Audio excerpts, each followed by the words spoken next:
तो different types of welding, पहले तो हमने देखा वेल्डिंग करने के डिफरेंट डिफरेंट सोर्स होते हैं, चाहे आर्क वेल्डिंग है, चाहे लेजर वेल्डिंग है, चाहे इलेक्ट्रॉन बीम मेथड है, चाहे रेजिस्टेंस वेल्डिंग है, चाहे फ्रिक्शन वेल्डिंग है, अलग अलग सोर्सेस थे। फिर हमने पर्टिकुलर क्या करा, हमने ये देखा, हमने उस टॉपिक को कंप्लीट कर लिया था। उसके बाद हम लोग किस पर आए, हम आए जनरली भैया अरेंजमेंट ऑफ मेंबर्स पर। और अरेंजमेंट ऑफ मेंबर्स पर हम लोगों ने डिफरेंट टाइप्स ऑफ जॉइंट पढ़ा था। हम लोगों ने पहले डिस्कस करा था वेल्ड और जॉइंट में क्या डिफरेंस है। उसके बाद हम डिफरेंट टाइप्स ऑफ जॉइंट्स पर आए थे। डिफरेंट टाइप्स ऑफ जॉइंट के बाद हम डिफरेंट टाइप्स ऑफ वेल्ड पर आए थे। डिफरेंट टाइप ऑफ वेल्ड पढ़ने के बाद हम लोगों ने थोड़ा बहुत पढ़ा था कि जो जॉइंट्स होते हैं, दैट मींस जो अरेंजमेंट ऑफ मेंबर्स होता है, उनके बेसिस पे हम उसको कौन सा जॉइंट बोलेंगे। भाई दो मेंबर अगर ऐसे हैं, अरेंजमेंट इनका ऐसे है, दो मेंबर का अरेंजमेंट कुछ ऐसा है, तो अलग अलग अरेंजमेंट जो होता है उसमें अलग अलग वेल्डिंग होती है। लाइक अगर मुझे स्टिक वेल्डिंग यूज करनी है, तो अगर मेरा बट जॉइंट है और मेरा अगर टी जॉइंट है, तो यूज तो मैं स्टिक वेल्डिंग ही कर रहा हूं, बट जॉइंट में जो वेल्डिंग में यूज करूंगा उसको हम बट वेल्ड बोलते हैं। और अगर हम टी जॉइंट की बात करें तो कर लूंगा तो मैं स्टिक वेल्डिंग ही, बट यहाँ पर क्या बनेगा, फिलेट वेल्ड। तो हमने थोड़ा बहुत डिस्कस करा था। अब क्या करना है, डिफरेंट टाइप्स ऑफ जॉइंट्स तो हम लोग कंप्लीट कर चुके थे, कौन कौन से डिफरेंट टाइप्स ऑफ जॉइंट होते हैं। फिर डिफरेंट टाइप्स ऑफ जॉइंट के बाद हम अपनी डिफरेंट टाइप्स ऑफ वेल्डिंग, जैसे कि मैंने आपको बताया था कि मैं एक एक वेल्डिंग आपको पढ़ाऊंगा, और हमारी सबसे पहली जो वेल्डिंग बनती है, ये हमने सारे डिस्कस कर लिए थे कौन कौन से। लाइक अगर मैं हमने कल ये डिस्कस करा था, जैसे हम लोग कहां तक आ गए थे, हम लोग यहाँ पर हमने डिस्कस करा था। ठीक है, मैं आपको बता देता हूँ, हम इस पेज तक आ चुके थे, है ना।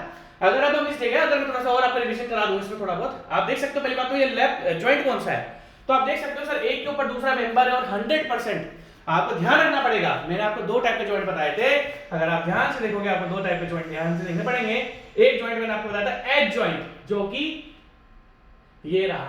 एज जॉइंट में दोनों के दोनों मेंबर्स अपने ऊपर एक दूसरे के ऊपर 100% ओवरलैप कर जाते हैं। वहीं पर अगर हम लेफ्ट जॉइंट की बात करते हैं तो मेंबर ओवरलैप तो करते हैं, बट कुछ पोर्शन इसका प्रोजेक्टेड रहता है, कुछ पोर्शन इसका प्रोजेक्टेड रहता है, और इस टाइप के जॉइंट को हमने डिस्कस करा था लेफ्ट जॉइंट। तो ये हम डिस्कस तो कर चुके थे, हम इसके different types of joint discuss कर रहे थे। तो अगर मैं इस बात की बात करूं, सबसे पहले अगर मैं बोलूं कि यहाँ पर जो मेंबर्स का अरेंजमेंट है उसमें कौन सा जॉइंट आ रहा है, तो आप नो डाउट बोलोगे सर यहाँ पर तो लेफ्ट जॉइंट आ रहा है। अगर मैं यहाँ पर आपसे डिस्कस करूं कि कौन सा अरेंजमेंट ऑफ मेंबर्स है, तो आप बोलोगे सर ये तो लैप अरेंजमेंट है, और यहाँ पर जो इन दोनों के बीच में आएगा वो सर लैप जॉइंट आएगा। अब यहाँ पर आप देखोगे तो वेल्डिंग कौन सी करी है, अगर आप देख सकते हो तो यहाँ पर इन्होंने फिलेट वेल्ड करी है। जैसे कि मैंने आपको बताया था फिलेट वेल्ड थोड़ी ट्रायंगुलर शेप में होती है, फिलेट वेल्ड थोड़ी ट्रायंगुलर शेप में होती है। एक्चुअली ट्रायंगुलर ना आपके कॉनकेव होती है, कॉन्वेक्स होती है, वो मैं आपको आगे बताऊंगा जब मैं आपको different type of fillet weld बताऊंगा, तो मैं सारी की सारी साइजेस शेप्स आपसे डिस्कस करूंगा। तो अगर बोला जाए कि यहाँ पर जॉइंट कौन सा है, तो बोलोगे सर ये तो लैप जॉइंट है। वेल्डिंग कौन सी है सर, फिलेट है। तो अगर मैं बोलूं कौन सा वेल्ड कौन सा जॉइंट, आप बोलोगे फिलेट वेल्डिंग, क्योंकि वेल्डिंग कौन सी यहाँ पर फिलेट है। अगर आपको पूछो कौन सी वेल्डिंग, तो बोलोगे फिलेट वेल्डिंग। जॉइंट कौन सा है सब लेट जॉइंट है, तो कौन सा वेल्डेड जॉइंट बन गया, मैं बोलूंगा कौन सा वेल्डेड जॉइंट बना, फिलेट वेल्डेड लेफ्ट जॉइंट। अगर हम इस जगह आते हैं तो मैंने आपको स्पॉट याद करो, मैंने आपको रेजिस्टेंस वेल्डिंग बताई थी। रेजिस्टेंस वेल्डिंग में क्या होता है, रेजिस्टेंस वेल्डिंग में क्या करते हैं, हम दो मेंबर्स को प्रेशर भी लगाते हैं प्लस इलेक्ट्रोड की हेल्प से हीट भी प्रोवाइड करते हैं। तो जो हमें रिजल्ट मिलता है रेजिस्टेंस वेल्डिंग में कौन सा मिलता है, स्पॉट। सबसे पहले अगर मैं बात करूं, आप देख सकते हो कौन सा जॉइंट है सर, ये लेफ्ट जॉइंट है, नो डाउट लेफ्ट जॉइंट है। यहां पर आपको वेल्डिंग कौन सी दिख रही है, दिस इज स्पॉट वेल्डिंग।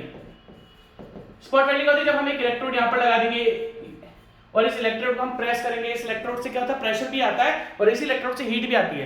तो प्रेशर प्लस हीट जिस वेल्डिंग को बोलते हैं वो होती है रेजिस्टेंस वेल्डिंग, और रेजिस्टेंस वेल्डिंग का जो रिजल्टेंट निकलता है वो होती है स्पॉट वेल्डिंग, जो एक पॉइंट पर वेल्डिंग करता है बस। तो यहाँ पर ये देखो हम आपके लेक्चर में डिस्कस कर चुके हैं, ये मैंने आपको डिफरेंट टाइप्स ऑफ वेल्डिंग जो बताई थी। डिफरेंट टाइप्स ऑफ वेल्डिंग जो मैंने आपको बताई वो on the basis of source, किसी का इलेक्ट्रिसिटी है, किसी के इलेक्ट्रॉन्स हैं, है ना, किसी में फ्रिक्शन है, तो अलग अलग सोर्सेस हैं वेल्डिंग में। भाई अगर हम आर्क वेल्डिंग की बात करते हैं तो आर्क में जनरली क्या होता है, इलेक्ट्रोड की हेल्प हम लेते हैं, और उस इलेक्ट्रोड का जो सोर्स होता है वो इलेक्ट्रिसिटी होता है। फ्रिक्शन में जनरली तो आप समझ लो अलग अलग सोर्स ऑफ एनर्जीज है। तो यहाँ पर हम बात करते हैं तो जॉइंट हो गया लैप, और जो वेल्डिंग है वो आपकी स्पॉट वेल्डिंग है। तो क्या बन गया, कौन सा वेल्डेड जॉइंट बन गया, स्पॉट वेल्डेड लैप जॉइंट। और यहाँ पर देखोगे तो यहाँ पर स्पॉट भी है, अगर आप देखोगे तो पहली बात तो करेक्शन कौन सा है, मतलब जॉइंट कौन सा है, आप बोलोगे सर लैप जॉइंट है। अगर मैं आपसे बोलूं कि जॉइंट कौन सा है तो आप बोलोगे सर लैप जॉइंट है। लैप जॉइंट में यहाँ पर स्पॉट वेल्डिंग भी कर रही है और फिलेट वेल्डिंग कर रही है। अगर आप देख सकते हो तो पहली बात तो जॉइंट कौन सा है सर, लैप जॉइंट है। ये कौन सी वेल्डिंग है सर, स्पॉट वेल्डिंग है। ये कौन सी वेल्डिंग है सर, फिलेट वेल्डिंग है। तो दैट मींस कंपाउंड है, दैट मींस इसमें दो टाइप की वेल्डिंग है। A compound welded lap joint. और इस कंपाउंड में दो टाइप की वेल्डिंग आ रही है, एक आ रही है आपकी स्पॉट आ रही है, दूसरी फिलेट आ रही है। देखो जी, आप एक चीज ध्यान से देखना, आपको एक बात मेरी माननी पड़ेगी, जो हमारी फास्टनेस वाली यूनिट है, इस फास्टनेस वाली यूनिट में रिवेट्स और बोल्ट इजी हैं, बट वेल्डिंग थोड़ा टिपिकल है। तो वेल्डिंग बच्चा बहुत इजीली निकाल देता है, मतलब ढंग से नहीं पढ़ पाता है, क्योंकि उसको डीपली पढ़ना पड़ता है, बच्चा डीपली पढ़ता ही नहीं है। देखो जी, हर सब्जेक्ट का एक सिंपल सा फंडा है, डीप घुस के पढ़ोगे तो एक एक चीज समझ में आएगी, और ऊपर से चीजें खाते जाओगे, हम तो डायरेक्ट ही भैया टॉपिक पे पढ़ेंगे, तो उसमें मजा नहीं आता। पहले आपको बेसिक्स पढ़ने पड़ते हैं, बेसिक्स के बाद हम थोड़ा डिटेल में जाएंगे, ठीक है। इसी तरीके से अगर देख सकते हो तो ये कौन सा है, अगर मैं बोलूं कौन सा जॉइंट है, सर आप बोलोगे क्लोज कॉर्नर, क्लोज्ड कॉर्नर, सारे के सारे क्लोज कॉर्नर है, और क्लोज कॉर्नर पे कौन सी वेल्डिंग है, सर फिलेट वेल्डिंग है। तो कौन सा वेल्डेड जॉइंट बन गया, पहली बात तो कॉर्नर कौन सा है, क्लोज कॉर्नर, कॉर्नर कौन सा है, क्लोज कॉर्नर, कॉर्नर कौन सा है सर, क्लोज कॉर्नर जॉइंट है, क्लोज कॉर्नर जॉइंट है सर। और वेल्डिंग कौन सी, फिलेट, तो कौन सा वेल्डेड जॉइंट बन गया, fillet welded close corner. Thank you, बोला मैं आपको बहुत अच्छे से पढ़ा रहा हूँ, क्योंकि चीजें आपको है ना बुक्स में मिलती भी नहीं है, और मेरे पास अगर व्हाइट बोर्ड भी होता तो मैं तो भैया थैंक यू बोलता, मेरे पास डिजिटल बोर्ड है, डिजिटल बोर्ड से पढ़ाने का आनंद ही अलग आ जाता है। आज की तारीख यही, कल को कोई मुझे बोल दे कि व्हाइट बोर्ड पे पढ़ा दो तो मुझसे पढ़ाया नहीं जाएगा, बहुत मुश्किल है व्हाइट बोर्ड पे, ठीक है। तो यहाँ पर भी आप देख सकते हो, अब देखो ये सेम प्लेन में, तो ये आपका, अब देखो ध्यान से, मैंने आपसे एक चीज बोली थी कि जब भी वेल्डिंग सेम प्लेन में होती है, देखो यहाँ पर इसका प्लेन अलग है, इसका प्लेन अलग है, और इसका प्लेन अलग है, तो दोनों के जब प्लेन से अलग होता है उसको बोलते हैं फिलेट वेल्डिंग। अगर आप देखिए तो इस जगह ये नीचे वाले मेंबर के सेम प्लेन में आ रही है, जब सेम प्लेन में वेल्डिंग आती है उसको हम क्या बोलते हैं, बट वेल्डिंग। तो कौन सा जॉइंट है, क्लोज कॉर्नर है, कौन सा जॉइंट है, क्लोज कॉर्नर है, वेल्डिंग कौन सी है, बट वेल्डिंग है। और अगर आप इधर देख सकते हो तो एक तो इन्होंने बट वेल्डिंग कर रखी है ये वाली, और एक फिलेट वेल्डिंग है, तो एक कंपाउंड वेल्डिंग है। दैट मींस अगर मैं इसको बोलूं, पहली बात तो कॉर्नर कौन सा है, अगर हम आगे की बात डिस्कस करें, भैया कॉर्नर कौन सा है, सर आप बोलोगे क्लोज कॉर्नर, सर जॉइंट कौन सा है, क्लोज कॉर्नर जॉइंट है।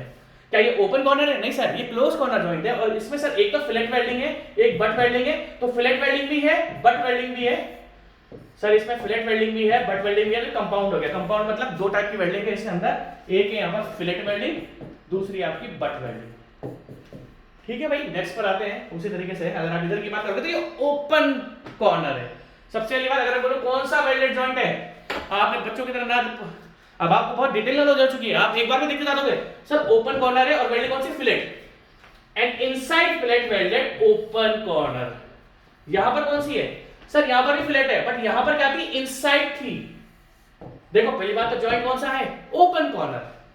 क्या आपको अच्छे समझ में आ रहा है, हाँ बोलोगे सर एक चीज आपने बता दी, जॉइंट और वेल्ड में डिफरेंस बता दिया, क्योंकि जब मैं कॉलेज में था तो मुझे जॉइंट और वेल्ड में डिफरेंस पता नहीं था।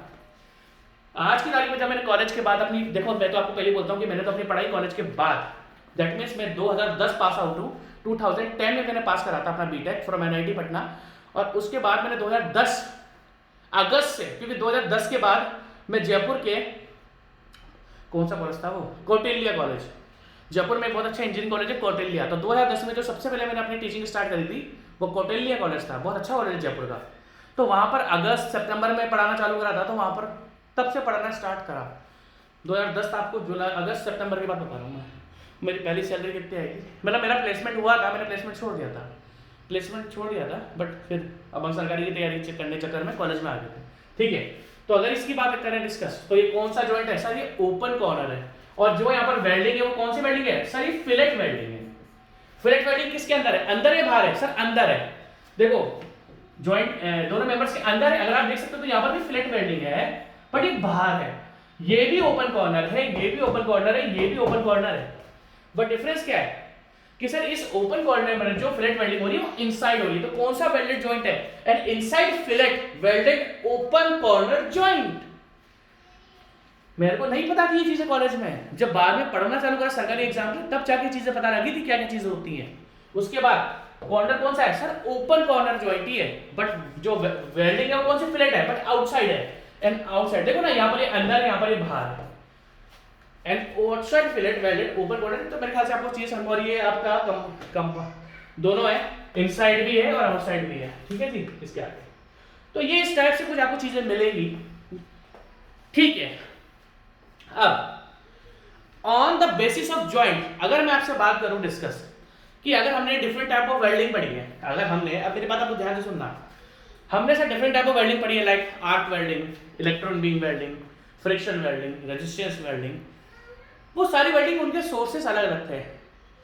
हाँ, सबने हीट जनरेट करी, सबने हीट जनरेट करी, बट एक इलेक्ट्रोड की हेल्प ले रहा है। जैसे अगर मालूम है फ्रिक्शन रेजिस्टेंस की बात करता हूं, तो friction resistance only pressure plus friction use करता है ना। अगर हम लोग बात करते हैं इलेक्ट्रॉन बीम की, तो वो इलेक्ट्रॉन्स का यूज में लेता है। अगर हम बात करें लेजर वेल्डिंग की, तो वो लेजर को यूज करती है। अगर हम बात करें रेजिस्टेंस वेल्डिंग की, तो वो प्रेशर प्लस इलेक्ट्रोड की हीट को यूज करता है। तो सबके सोर्सेस अलग अलग है। बट अगर हम बात करते हैं, हम वापस से डिफाइन कर रहे हैं डिफरेंट टाइप ऑफ वेल्डिंग। अगर हम बात करें डिफरेंट टाइप ऑफ वेल्डिंग, अगर आप ये पूछोगे ये लिखा हुआ डिफरेंट टाइप ऑफ वेल्डिंग, तो मैंने आपको एक वेल्डिंग पढ़ाई on the basis of source. और अगर आपसे पूछूं ये सर ये भी तो टाइप्स ऑफ वेल्डिंग है, on the basis of joint, on the basis of joint. कैसा जॉइंट है, मेंबर के अंदर कैसा जॉइंट है, अब उसमें कौन सी वेल्डिंग करोगे। कहने का मतलब है, अगर आप देख सकते हो तो ये बट वेल्ड है और ये फिलेट वेल्ड है। ये दोनों के दोनों में स्टिक वेल्डिंग से कर लेता हूं, ये दोनों के दोनों में स्टिक वेल्डिंग से कर लेता हूं, बट दोनों में जॉइंट अलग अलग है।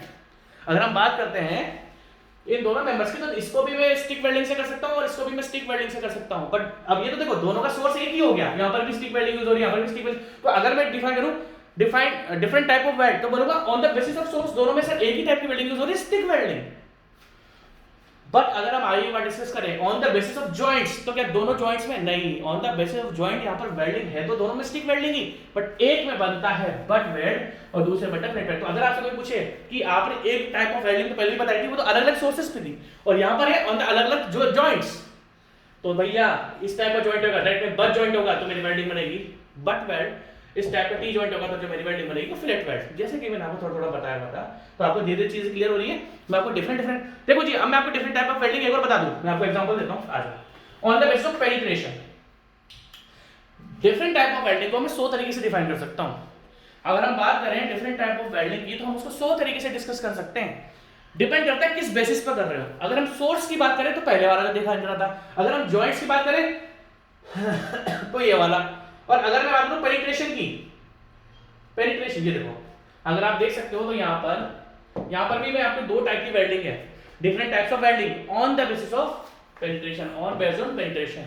अगर आप देख सकते हो तो यहां पर जो दो मेंबर है, यहां से लेके पूरा यहां तक आपको वेल्डिंग दिख रहा है, इसको बोलते हैं फुल पेनिट्रेशन वेल्ड। अगर आप देख सकते हो तो यहां से लेके यहां तक फुल पेनिट्रेशन नहीं है, बस थोड़ा थोड़ा सा है, इसको बोलते हैं पार्शियल पेनिट्रेशन वेल्ड। तो वेल्डिंग को आप बहुत अलग अलग तरीके से डिफाइन कर सकते हो। अभी तक हमने, जैसे कि मैं इसकी बात करूं, ये मेरा तीसरा वेल्डिंग है, यहां पर मैंने डिफाइन करा there are two different types of weld on the basis of penetration. Penetration का मतलब कि वेल्ड ऊपर से लेके नीचे तक जा रही है, वेल्ड आपके ऊपर से लेके नीचे तक जा रही है, और यहां पर ऊपर से लेके यहीं पर होगी, तो यहां से लेके पूरा डीप पेनिट्रेशन, जिसको बोलते हैं फुल पेनिट्रेशन वेल्ड, और यहां की बात करें तो पार्शियल है। तो वेल्डिंग को हम 100 तरीके से डिफाइन कर सकते हैं, डिपेंड ये करता है कि आप किसके बेसिस पे, किसके ऊपर कर रहे हो। तो ये था मेरा तीसरा टाइप का डिफरेंट टाइप ऑफ वेल्ड। अभी नहीं बताऊंगा, आगे चलते हैं। तो सबसे पहले अब हम आपका चालू करेंगे butt weld on the basis of joint. Butt joint में बट वेल्डिंग आती है। बट जॉइंट में अभी बताता हूं, देखो तो हमारा सबसे पहला जो डिफरेंट टाइप ऑफ वेल्ड है, बट वेल्ड। हमारा सबसे पहला जो डिफरेंट टाइप ऑफ वेल्डिंग है on the basis of joints. Joints अलग चीज होती है, वेल्डिंग अलग चीज होती है, जैसे कि मैं आपको 100 बार बता चुका हूं, जॉइंट्स अलग चीज होती है, वेल्डिंग अलग चीज होती है, और जॉइंट के बेसिस पर हम जो वेल्ड को डिफाइन कर रहे हैं वो बट जॉइंट। अगर सिंपल सी बात पूछी है बट जॉइंट क्या होता है, अगर मैं सिंपल सा आपसे पूछूं बट जॉइंट क्या होता है, तो आप बोलोगे सर सिंपल सा है, जब दो मेंबर सेम प्लेन में है।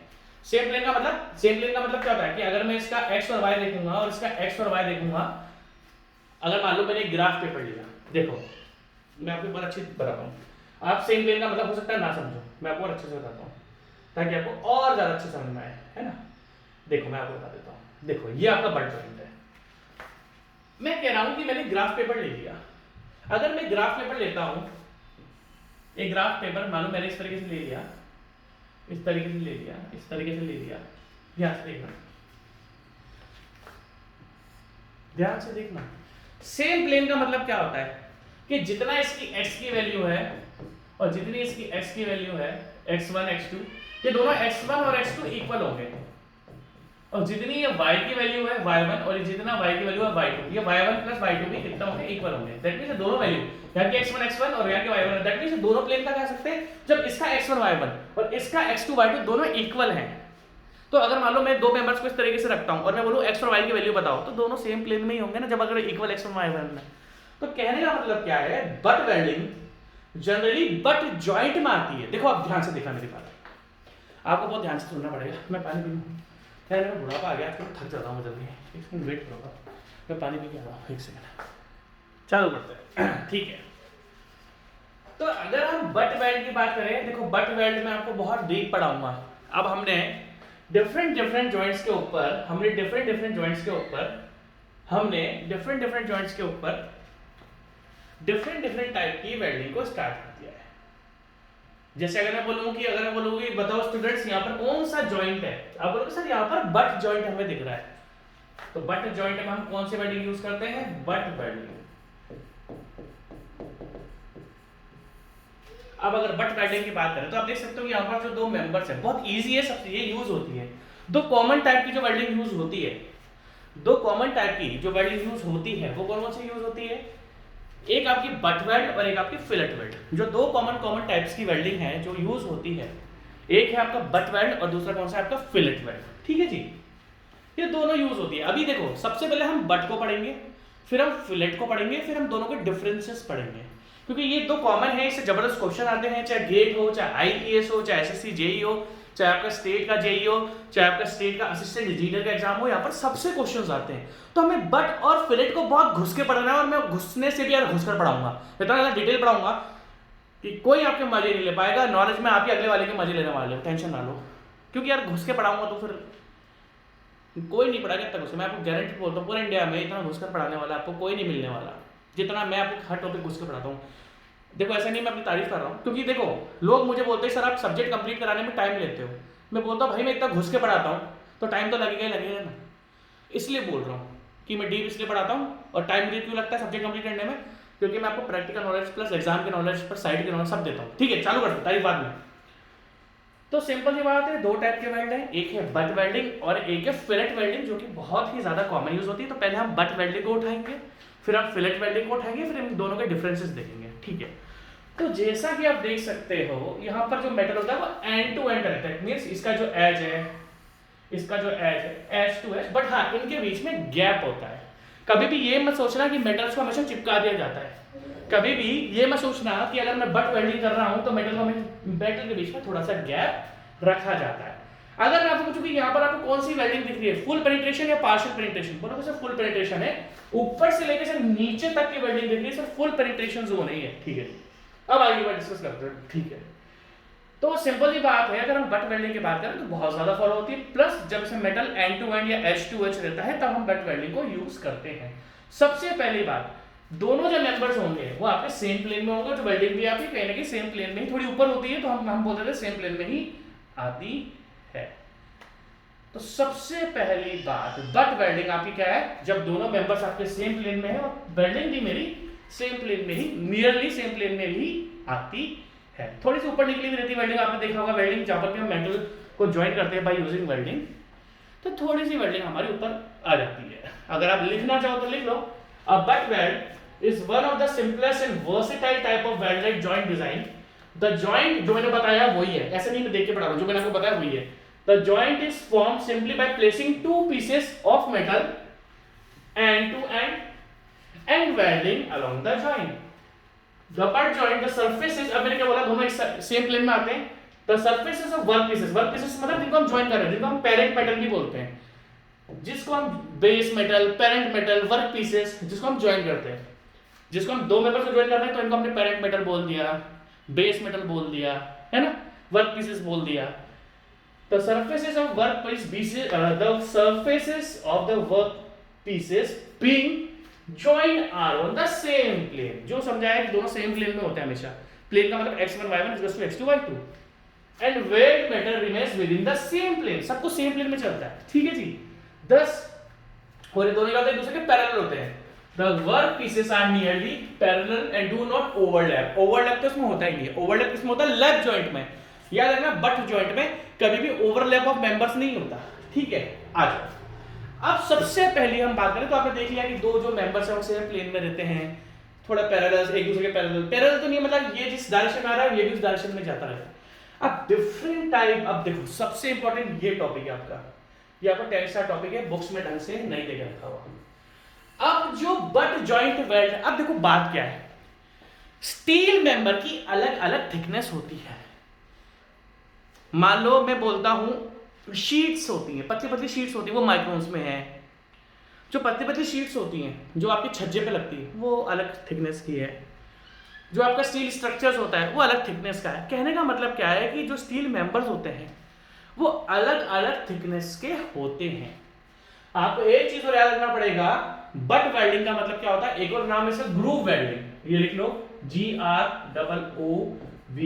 Groove welding. ग्रूव का पतला, अगर मैं आपसे ग्रूव को सिंपल हिंदी भाषा में बताऊं, ग्रूव कहता है पतली सी लंबी लाइन। देखो पतली सी लंबी लाइन, देखो मैं दिखाता हूं आपको। अगर ग्रूव का मतलब बोला जाए कि ग्रूव का मतलब क्या होता है, तो ग्रूव का मतलब होता है पतली सी लंबी लाइन जिसकी डेप्थ भी हो, ये है ग्रूव, जिसकी डेप्थ है और पतली सी और लंबी सी लाइन है, जिसकी कुछ कंसीडरेबल डेप्थ होती है, पतली सी विड्थ होती है और उसकी लेंथ बहुत ज्यादा होती है, इसको बोला जाता है ग्रूव, इसको बोला जाता है ग्रूव।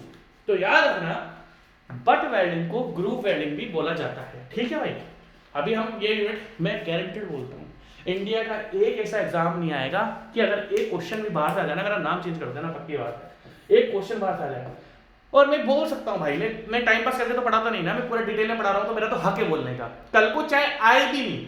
अरे मैं जितना पढ़ा रहा हूँ आपको इतना डिटेल में घुस के कोई नहीं पढ़ाएगा, अगर मैं भी नहीं बोलूंगी इसमें से आएगा तो फिर काम नहीं भी आना तो आप मुझे कुछ नहीं दोगे, गाली नहीं दोगे क्योंकि सर आपने बोला था ये क्वेश्चन नहीं आएगा। अरे जब मैं डिटेल में घुस के पढ़ा रहा हूँ तो यहीं से तो आएगा, कहाँ से आएगा, कहाँ से आएगा, ठीक है जी। चलो अब ध्यान से देखना, अभी ये different type of butt joint है, अलग अलग टाइप के होता है, लाइक सिंगल ग्रूव, ठीक है, single bevel groove, double bevel groove, BEVEL, bevel मतलब एंगल। अगर आप देखोगे तो यहां पर ये दोनों लाइन स्ट्रेट है, और अगर आप देखोगे तो यहां पर एक लाइन एंगल में है, 45 डिग्री एंगल में होती है जनरली, ये जो लाइन होती है 45 डिग्री एंगल में होती है। तो ये जो आप एंगल देखो उसको हम क्या बोलते हैं, बेवल, BEVEL, बेवल ग्रूव। यहां पर देखोगे तो यहां पर एंगल जो लाइंस थी वो बिल्कुल दोनों स्ट्रेट है, यहां पर देखोगे तो एक स्ट्रेट और एक इंक्लाइंड है, ये जो इंक्लाइंड है इसको हम क्या बोलते हैं, बेवल। अब आप बोलोगे सर अभी मैं आपको सब बताऊंगा, अभी मैं आपको सबका सब A to Z चीजें बताने वाला हूं। तो आपको सबसे पहले तो क्या करना है, अभी मैं लिखा का बताता हूं। सबसे पहले आपको बट वेल्डिंग की डेफिनेशन लिख लेनी है, डायग्राम बना लेना है ना, और उसके बाद आपको लिखना है different types of butt joint. अभी मैं इनको एक एक को देखो, अभी मैं आपको सब बताऊंगा कौन कौन से होते हैं, डिपेंड ऑन द ग्रूव।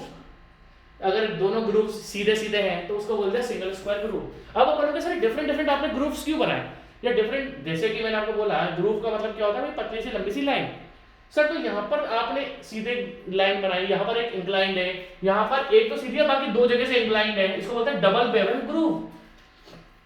यहाँ पर क्या है, सिंगल वी ग्रुप, दोनों तरफ आपने वी बनाया है, यहाँ पर आपने दो दो वी बनाए। देखो अगर मैं आपसे बात करूं तो यहाँ पर ओनली एक सिंगल सी लाइन है, यहाँ पर आपका क्या है, दो इंक्लाइंड लाइन है, यहाँ पर एक स्ट्रेट लाइन है और यहाँ पर एक इंक्लाइंड लाइन है, यहाँ पर क्या है, दो इंक्लाइंड लाइन है और एक स्ट्रेट लाइन है। अगर हम यहाँ पर बात करें तो दोनों मेटल पीसेस पे वी शेप बनी हुई है। अगर हम यहाँ देखेंगे तो दोनों मतलब देखो यहाँ पर एक सिंगल वी बन रहा था, यहाँ पर देखो एक वी और ये दो वी। अगर आप देखोगे तो यहाँ पर क्या एक स्ट्रेट लाइन है और एक सिंगल जे बन रहा है, जे देखो ये जे बन रहा है तो इसको बोलते हैं सिंगल जे ग्रुप। यहाँ पर आप देखोगे तो डबल जे बन रहे हैं, एक जे ये बन रहा है, एक जे ये बन रहा है और एक स्ट्रेट लाइन है। यहाँ पर आप देखोगे तो सिंगल यू बन रहा है इस तरीके से, यहाँ पर डबल यू बन रहा है। यहाँ पर आप देखोगे फ्लेयर लेवल थोड़ा अजीब सा शेप में इस तरीके से जा रहा है, ये बहुत कम यूज होता है, मतलब मेटल पीसेस घुमा हुआ होता है आपका। तो कहने का मतलब क्या है मैं आपको बता देता हूँ, डिफरेंट डिफरेंट टाइप के हम ग्रूव्स की शेप देते हैं। अगर बिल्कुल सिंपल है तो उसको बोलेंगे सिंगल स्क्वायर ग्रूव, और जहां पर भी ये लाइन इंक्लाइंड होगी तो उसको क्या बोल दिया, बेवल बोल दिया। जहां पर वी बन गया तो उसको सिंगल वी ग्रूव बोल दिया, जहां पर डबल वी बन गया तो डबल वी। तो डिफरेंट डिफरेंट टाइप की बट वेल्डिंग होती है। अब आपके भेजे में अब देखो बताता हूं, मेरे पास एक आईईएस की बुक है, तो उस आईईएस की बुक को जब भी मैं अपना लेक्चर कंटेंट, जैसे मेरे को क्या क्या पढ़ाना है, मैं हमेशा पढ़ता नहीं हूँ, मैं देखता हूँ यार मुझे ये टॉपिक भी कवर करना, मुझे ये टॉपिक भी कवर करना, मुझे ये टॉपिक, तो मेरे लिए जो सबसे स्टैंडर्ड बुक है वो आईईएस की बुक है, जो स्टैंडर्ड बड़ी बड़ी कोचिंग्स है दिल्ली की, मैं उन्हीं की बुक्स उठाता हूँ सबसे पहले, क्योंकि वो बेस्ट कंटेंट है। बट कभी कभी उसमें भी मुझे कमियां दिख जाती हैं, जैसे कि उन्होंने भी अपने कंटेंट में ये बताया हुआ है कि हाँ यार इतने टाइप के ग्रुप्स होते हैं, बट उसमें ये नहीं लिखा क्यों इतने अलग अलग टाइप के ग्रुप्स हैं, ये उसमें कमी है। उन्होंने लिखा हुआ है बट वेल्डिंग क्या होता है, उसकी डेफिनेशन है जो आईईएस की बुक है उसमें ये, क्योंकि मैं उस बुक को हमेशा देखता हूँ कि यार मेरा कोई कंटेंट छूट नहीं जाए पढ़ाने से, तो मैं उसको एक बार जरूर देखता हूँ पढ़ाने से पहले कि यार ये टॉपिक क्या क्या अपन को कवर करना है, ठीक, क्योंकि उसमें बहुत बेस्ट देके रखा हुआ है। बट उससे भी हल्की फुल्की कमी आ जाती है, तो उसमें भी देके रखा हुआ है कि क्या अलग अलग टाइप्स के ग्रुप्स होते हैं, बट उसमें ये नहीं लिखा हुआ कि इतने सारे ग्रुप्स की हमें जरूरत क्यों पड़ गई। डिपेंड, मैं आपको सिंपल सी डेफिनेशन बोलता हूँ भैया, हर एक मेंबर की अलग अलग थिकनेस होती है, हर एक मेंबर की अलग अलग थिकनेस होती है। So on the basis of thickness, कोई पतला है तो कोई मोटा है, मान लो कोई बहुत मोटा मेंबर्स हैं, तो उसमें हम सिंगल स्क्वायर ग्रुप को फॉलो नहीं करते हैं। That means on the basis, अब मैं आपको बता देता हूं, अगर मुझे लाइन लिखनी है, अब देखो, butt joint weld types on the basis of thickness of member, thickness of member. तो दैट मीन्स इतने सारे हमें ग्रुप्स की जरूरत इसलिए पड़ गई है क्योंकि आपके मेंबर्स की अलग अलग थिकनेस होती है, किसी की अलग थिकनेस है, किसी की अलग थिकनेस है। तो सबसे पहले तो आप लिखने का जो आज था, आप सब, चलो हाँ, लिखने का जो था ना, आप सॉरी, आप यहां से लिखो, मैंने आज, क्योंकि ये जरूरी है, ये तो हमने कल पढ़ लिया था, हाँ, यहां से आप चालू करो, ये पूरा डायग्राम बनाओ, फिर इनकी वेल्डिंग बनाओ, ये बनानी जरूरी है, क्योंकि जब कल को क्वेश्चन आएगा तो आपके भेजे के अंदर सब कुछ अच्छे से घुसा हुआ होगा, कल को जब क्वेश्चन आएगा तो आपके भेजे के अंदर सब कुछ घुसा हुआ होगा, ठीक है जी। लिखो इसको, कल आपने यहाँ तक छोड़ दिया था, या आपने डायग्राम अपने फोटो में रजिस्टर में बनाए होंगे। अच्छा, बच्चे बोलते सर आप नोट्स क्यों नहीं देते हो? मैं नोट्स इसलिए नहीं देता क्योंकि जिस दिन मैंने आपको, देखो बात क्या है, नोट्स ना देने का रीजन ये है कि चीजें कॉमन हो जाती है। अब मैं आपको इतना घुस घुस के डिटेल पढ़ा रहा हूँ, आप मुझसे पढ़ भी रहो, अब आप नोट्स बनाओगे, मैं भी आपको नोट्स दे दूंगा, फिर वो नोट्स आप सबको शेयर करोगे, तो खुद ही आप कंपटीशन बढ़ाओगे अपना। मान लो मैंने आपको नोट्स दे दिए, सेम अपना जो लेक्चर चल रहा है, फिर वो नोट्स आप करोगे, अपनी यारी दोस्ती दिखाओगे दूसरे, तो आप अपना कंपटीशन बढ़ाते हो, और मैं चाहता हूँ कि आप अपना कंपटीशन ना बढ़ाओ, इसलिए मैं नोट्स नहीं देता। आप क्या करते हैं, आप जब खुद हाथ से नोट्स बनाते हो ना, तो आप किसी को शेयर नहीं करते, उससे क्या होता है, आप आपने नॉलेज गेन कर, देखो भैया सिंपल सी बात है, सरकारी एग्जाम मतलब कंपटीशन। अब आपका डिफरेंस है, या तो कंपटीशन में आप अपने आप को सबसे ऊपर रख लो, आप बोलोगे सर आप तो बहुत सेल्फिश हो, मैंने हाँ हूँ यार, आप क्या चाहते हो? मैं तो ये चाहता हूँ ना कि जो बच्चे मुझसे पढ़ रहे हो वो हमेशा ऊपर रहे, ये सेल्फिशनेस है मेरी। अब आपको मैं नोट्स दे दूंगा, फिर आप यारी दोस्ती करके अपने नोट्स और को दे दोगे, कल को वही जो नोट्स मैं आपको पीडीएफ दूंगा, फिर वो पीडीएफ कहीं ना कहीं गूगल ड्राइव में अपलोड हो जाएगी, तो पूरी दुनिया में चल जाएगी, तो फिर तुम्हारी नॉलेज और उनकी नॉलेज सबके बराबर हो जाएगी। इसलिए मैं नोट्स नहीं देता, क्योंकि जो आप हाथ से नोट्स बनाते हो ना, वो कभी भी आप देते नहीं हो। अच्छा है ना, मैं तो नहीं चाहूंगा ना कंपटीशन बढ़े, मैं तो ये चाहूंगा मेरा बच्चा जो पढ़ रहा है वही सबसे ऊपर रहेगा, ठीक है। तो ये लिखो, आप बनाओ उसको, आप बोल सकते हो मुझे सर आप सेल्फिश हो, बट क्या करूँ, हाँ हूँ, क्योंकि कंपटीशन मुझे नहीं बढ़ाना, मुझे आपको सबसे ऊपर रखना है, फिर आप भी अपने आप दूसरों को भी, तो फिर आप सेलेक्ट कैसे होगे? कंपटीशन का एक मतलब है, जो ऊपर रहेगा वो सेलेक्ट होगा, जो ऊपर रहेगा वो सेलेक्ट होगा, सिंपल से बात है। कंपटीशन की यारी दोस्ती नहीं थी मतलब कंपटीशन में, मैं भी जब तैयारी कर रहा था ना, तो दोस्त आते थे घूमने के लिए, मैंने बोलता मम्मी बोल दो, जब मैं तैयारी कर रहा था 2011 से लेके 13 तक की मेरी तैयारी थी, तो मेरे दोस्त आते थे मिलने, मैंने बोला मम्मी बोल देना मैं घर पे ही नहीं हूँ। जब नौकरी की बात होती है, यारी दोस्ती सब साइड में रखो, ठीक है, यारी दोस्ती काम नहीं आती। इसको लिखो बट वर्ड की डेफिनेशन सारी लिख लो, और ये डायग्राम आप जरूर बनाओ। अभी आप एक चीज आप सोच रहे होंगे सर ये चीज लिखी हुई है sir, parent metal weld zone, parent metal weld face, fusion line, ये मैं आपको आगे बताऊंगा, अभी आपको इसको लिखने की कोई जरूरत नहीं है, आप बस एक डायग्राम बना लो और आप डेफिनेशन लिख लो। उसके बाद आप different types of butt weld लिखो on the basis of thickness of member. जैसा जैसा पेरेंट मेंबर होगा, जैसा जैसा पेरेंट मेंबर होगा, मतलब वर्क पीस, हम क्या बोलते हैं जिनको आप ज्वाइन करते हैं, वर्क पीस और बेस मेटल और पेरेंट मेटल, तो जैसे थिकनेस होगी वैसा वैसा हम लोग करेंगे। तो इसको लिखो, शेप भी आप बना लेना, क्योंकि बुक्स में शेप भी शायद देकर नहीं रखी है, मुझे लग रहा है कि शायद देकर नहीं रखी है।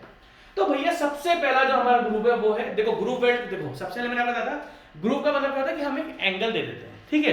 ग्रुप का मतलब क्या होता है, हम एक लाइन को एंगल में दे देते हैं, ठीक है। तो ये लिखने की कोई जरूरत नहीं है, और ये भी मैं आपको पढ़ा चुका हूँ कि इसको भी लिखो मत, कोई जरूरत नहीं है। आपको याद रखना है कि दो टाइप के पेनिट्रेशन होते हैं, एक ऊपर से लेके नीचे तक होता है, इसको आप अभी लिखना मत। ऊपर से लेके नीचे तक होते हैं जिसको हम बोलते हैं फुल पेनिट्रेशन वेल्ड, और एक वेल्ड होता है ऊपर से लेके आधे तक हमने करा, इसको हमने बोल दिया हाफ या पार्शियल पेनिट्रेशन वेल्ड। अब इसको मत लिखना। तो सबसे पहले अगर हम बात करते हैं बेवल की, बेवल क्या होता है भैया, हम एक इंक्लाइन लाइन दे देते हैं। क्यों देते हैं इंक्लाइन लाइन? जहां देखो सिंपल सी बात है, मैं आपको जैसे एग्जांपल दूं, ये मुझे देखो, ये देखो, मैं देखो ये दो मेंबर से इतने से मेंबर है, हम इनको पास में लाएंगे तो इनकी थिकनेस ज्यादा नहीं है। अब मालूम मेरे इतने बड़े मेंबर है पास हम इसको जनरली 2 से 3 mm दूर रखते हैं, 2 से 3 mm दूर रखा जाता है। तो आप जिस जगह आपको वेल्डिंग करनी है आप उसको 2 से 3 mm दूर रखोगे। अब मान लो अगर मैं चाहता हूं कि इसकी डेप्थ बहुत ज्यादा है, मान लो ये दो ऐसे नहीं, आप खुद ही प्रैक्टिकल देखना, देखो ये दो मेंबर्स है, अभी इनकी थिकनेस कम थी तो आप आराम से इसको वेल्ड कर सकते हो। अब अगर मान लो दो मेंबर इस तरीके से हो गए, अब अगर मैं देखूंगा तो अगर आप जैसे कि मैंने बोला कि जो वर्क पीसेस होते हैं वो 2 से 3 mm दूर रखे जाते हैं, तो आप देखोगे कि इन दोनों की जो बीच की डिस्टेंस है वो वेल्डिंग करनी बड़ी मुश्किल हो जाएगी। तो क्या कर दिया जाएगा कि अगर मैं इस एक मेंबर को एंगुलर दे दूं तो मेरे पास यहाँ पे ज्यादा जगह मिल जाएगी और मैं ज्यादा वेल्डिंग कर सकता हूं, इसलिए ही बेवल प्रोवाइड करा जाता है। तो सिंपल बात है, व्हाट इज बेवल? हम एक क्या करते हैं, सिंपल सी एक जो भी मतलब उसको एक एज जो एक तो हमारी स्ट्रेट एज रहती है, दूसरी थोड़ी सी इंक्लाइंड एज रहती है जिसको हम बोलते हैं slanted, SLANTED। This is straight edge and this is slanted edge. तो स्लैंटेड का मतलब क्या, थोड़ा सा आपने उसको इंक्लाइन कर दिया, ठीक है। अगर कोई देखो सिंपल सी बात है, अगर कोई मेरा जो मेंबर में ज्वाइन कर रहा हूं और उसके अंदर थिकनेस कम है तो हम स्क्वायर वेल्डिंग को यूज कर लेंगे, बट अगर उसकी थिकनेस ज्यादा है तो आप स्क्वायर वेल्डिंग को यूज नहीं कर सकते, क्योंकि आपको जगह चाहिए वेल्डिंग करने के लिए। तो अगर मान लो डेप्थ ज्यादा है तो मुझे एक को या तो जे बनाना पड़ेगा, वी बनाना पड़ेगा, है ना, अलग अलग है। तो सिंपल सा है, what is bevel? For deeper penetration, जहां पर हमें पेनिट्रेशन ज्यादा करना है, जहां पर मेंबर्स की डेप्थ बहुत ज्यादा है और पेनिट्रेशन बहुत ज्यादा करना है, तो हम उसमें एक्स्ट्रा जगह बना लेते हैं बाय स्लैंटेज या by incline line. When you need a deeper penetration for a groove welding, you will need to use a bevel. Bevel means एक inclined line. A bevel simply refers to the slanted edge of an object or structure. Beveling का इतना काफी है, ठीक है। अब beveling से इसने एक बहुत बड़ा फायदा देखा, क्या? अगर आप beveling the edges of component will reduce the thickness of metal। भाई सिंपल सी बात है, while still letting you get a strong joint। क्या लिखा है इसमें? बहुत ही अच्छी लाइन लिखी है इसने कि अगर मैं डिफरेंट देखो ध्यान से देखना, बहुत इंपॉर्टेंट चीज लिखी है। डिफरेंट अगर आप अलग देखो, अगर हम बात करते हैं, अगर मैं बात करूं सिंपल सी, अगर मैं इनसे बात करूं सिंगल स्क्वायर ग्रूव और सिंगल बेवल ग्रूव, इन दोनों में से ऑब्वियसली अच्छा कौन सा है? Single bevel groove. ये स्ट्रॉन्ग जॉइंट देता है in comparison to single square groove. अगर हम बात करते हैं सिंगल बेवल ग्रूव की और सिंगल स्क्वायर ग्रूव की, तो आपको सिंगल बेवल ग्रूव जो है वो अच्छा जॉइंट देता है in comparison to single square groove.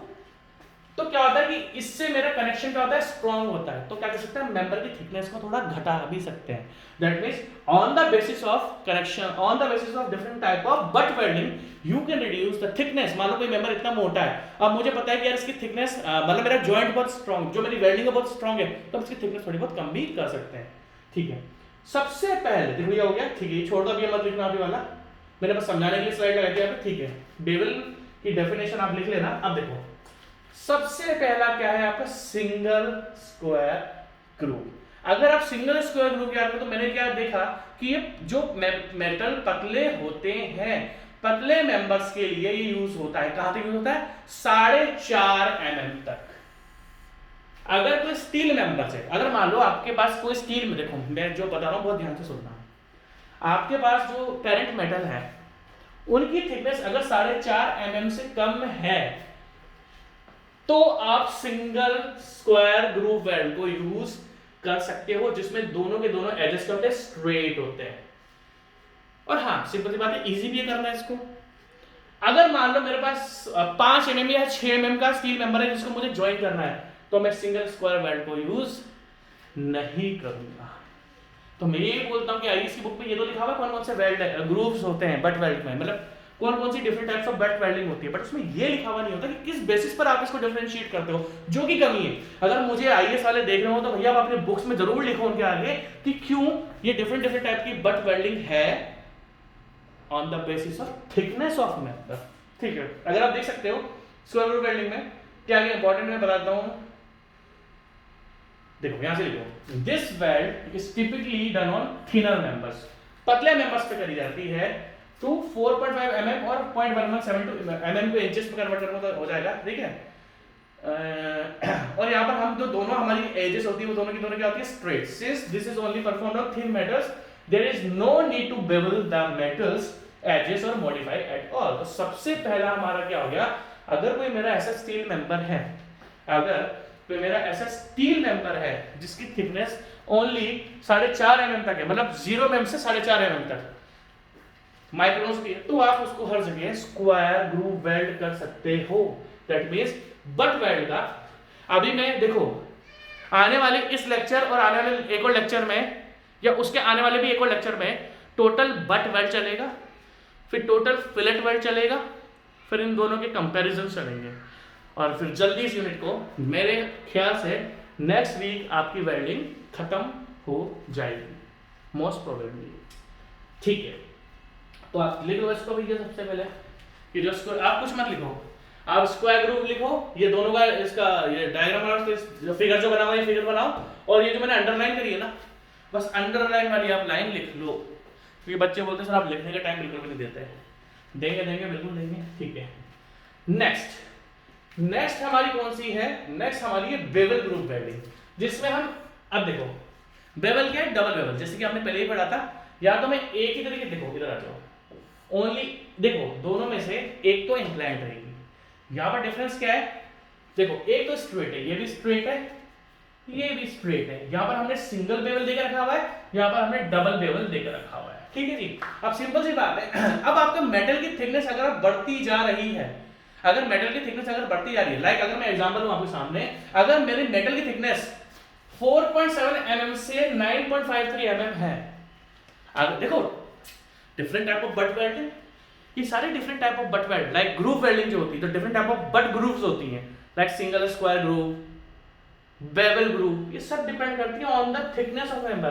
अगर आपका स्टील मेंबर 4.76 mm से लेके 9.53 mm तक है, अगर आपका देखो ध्यान से 4.76 mm से लेके 9.73 है, तो उसमें भी हम कौन सा यूज करेंगे, सिंगल।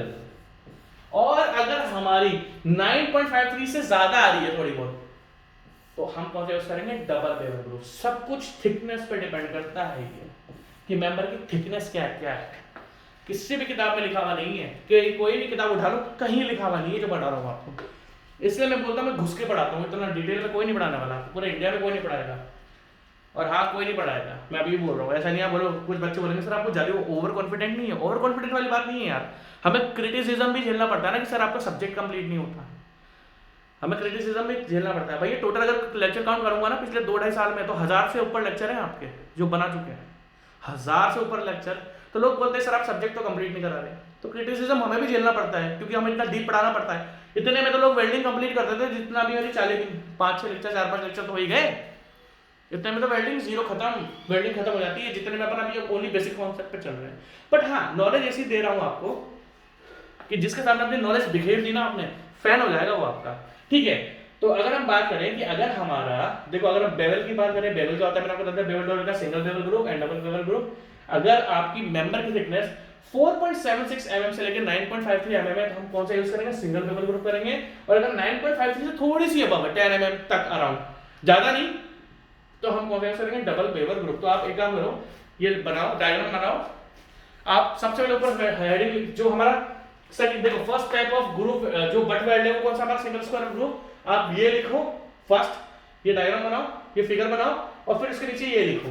उसके बाद सेकंड लिखो बेवल ग्रूविंग, बेवल में लिखो 2A and 2B, 2A and 2B, ये दोनों बनाओ और इसके नीचे थिकनेस लिख लो। बना लो पहले, बना लो, क्योंकि फिर आप बोलोगे सर आप लिखने का मौका आजकल बिल्कुल कम दे रहे हैं। तो मैं ऐसा नहीं है कि आपको लिखने का मौका नहीं दूंगा, मैं बिल्कुल दूंगा आपको। ठीक है, और इसके नीचे आप लिखो 4.76 mm से लेके 9.53 mm और 9 पॉइंट अबव लिखना, but please above over 9. Around 10 mm, मतलब 10 mm तक यूज करना, 10 mm से ज्यादा यूज इसको नहीं करा जाता है। नेक्स्ट अब हमारा वी ग्रूव। अगर आप देखोगे वी ग्रूव की, आपका ये रहा वी ग्रूव, इसको लिखो 3A 3B। यहां पर है सिंगल वी और यहां पर है डबल वी। अगर हम सिंगल वी की बात करते हैं तो सिंगल वी हमारा कहां तक, अब देखना 10 mm से लेके, अब ध्यान से देखना, वो 10 mm पे रुक गया था। जो हमारा डबल पेबल ग्रुप है, वो अगर हमने बोला कि डबल पेबल ग्रुप अराउंड 9.5 से 10 mm आप ले लो। अब हम बात करते हैं 10 mm अबव से। तो 10 mm अबव से लेके अगर आपके स्टील की थिकनेस है, 10 mm अबव से आपकी स्टील की थिकनेस है 10 mm से लेके 19.5 तक, फ्रॉम 10 mm टू 19.5 mm, तो हम कौन सा यूज करेंगे, सिंगल वी ग्रूव वेल्ड। और अगर हमारी 19.5 से वापस अबव आ जाती है थोड़ी बहुत, तो हम कौन सा यूज करेंगे, डबल वी ग्रूव। तो आप कुछ मत करो, ये बनाओ, ये दोनों फिगर बनाओ, फिगर के नीचे जो थिकनेस मैंने लिखा है आपको, पहले आप ये फिगर बना दो, टाइम दे रहा हूं मैं आपको, आप अपना लेक्चर रोक लेना, ठीक है। डिजिटल बोर्ड का बहुत फायदा है, फटाफट टॉपिक कवर हो जाते हैं ना, थोड़ा लिखना नहीं पड़ता, हमें भी तो फायदा हो जाता है थोड़ा बहुत। अब थोड़ा बहुत फायदा हमारा भी करा लो, ठीक है जी। और इन दोनों के नीचे सिंगल वी ग्रुप के नीचे थिकनेस लिखो आप अप टू 10 mm टू 19.5, और 19.5 से अराउंड इसको आप 20 mm तक लिख लो, थोड़ा सा ज्यादा नहीं, थोड़ा सा ज्यादा है, ठीक है। नेक्स्ट, अब नेक्स्ट क्या है, अच्छा ये वापस रिपीट हो गया क्या, ठीक है, स्लाइड वापस रिपीट हो गई, ठीक है, सॉरी, ठीक है। कितनी बार रिपीट हो गई यार, ये तो बहुत बार रिपीट हो गई। यहाँ पर भी सेम है, यहाँ पर भी सेम है, ठीक है। जे ग्रूव बनाओ, इसमें फालतू की चीजें कुछ नहीं लिखनी ऊपर की, ये सब काट देना जो मैं बता रहा हूं। अब हमारा कितना हो गया, 3A तक आ चुका था ना, अभी हो गया हमारा 4, this is 4A, this is 4B, ठीक है, 4A 4B।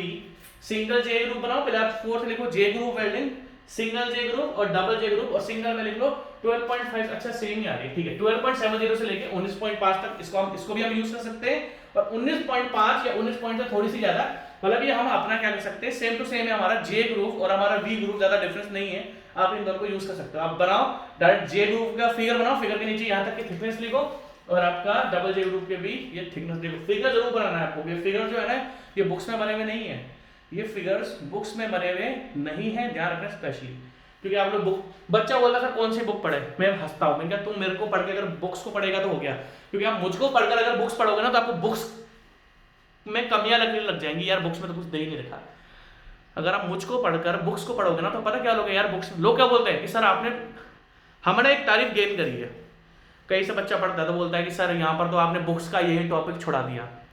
बच्चा, मान लो बच्चा दिल्ली की किसी कोचिंग में जाता है, तो बच्चा बोलता है सर आपने ये बुक्स का ये टॉपिक नहीं कराया। अपने साथ क्या चीज है, हम जो पढ़ाएंगे आपको बुक्स कम ही लगने लग जाएगी, बुक्स में नहीं है सर ये, तो ठीक है, तो इसलिए आपकी नॉलेज थोड़ी अच्छी हो जाएगी। तो डबल जे ग्रुप बना लो, डबल जे ग्रुप के बाद दोनों की थिकनेस लिख लो, ज्यादा मैं इस पर टाइम नहीं लगाऊंगा, क्योंकि देखो डबल ज्यादा टाइम लगाने का है भी नहीं। 4th हो गया था ना, अब लिखो 5th 5A 5B। आपको बस थिक, ये फालतू की लाइन कुछ मत लिखो, फालतू लाइन कुछ नहीं लिखनी है हमें, बस हमें बस हेडिंग लिखनी है, कौन सी यू ग्रुप वेल्डिंग है, उसमें कौन सी है, और उसके अलावा हमें उनके लिख दिया नहीं है, बस ओनली डेप्थ लिखनी है, सेम थिकनेस अप टू 19.5, ये सिंगल ग्रुप में, और ये आपका 19.5, मतलब ये सेम थिकनेस पर चल रही है आपकी, कि 19.5 तक है तो आप सिंगल यू ग्रुप वेल्ड कर सकते हो, और 19.5 से ज्यादा है तो आप डबल यू ग्रुप वेल्ड को यूज कर सकते हो। तो यहां तक आप एक आंसर बना के, अब मुझे कुछ इसमें फाइल्स और लगानी है, या मैं अब आपको नेक्स्ट लेक्चर में ही पढ़ाऊं, तो अब नेक्स्ट लेक्चर में ही मिलेंगे, टेक केयर, बाय बाय।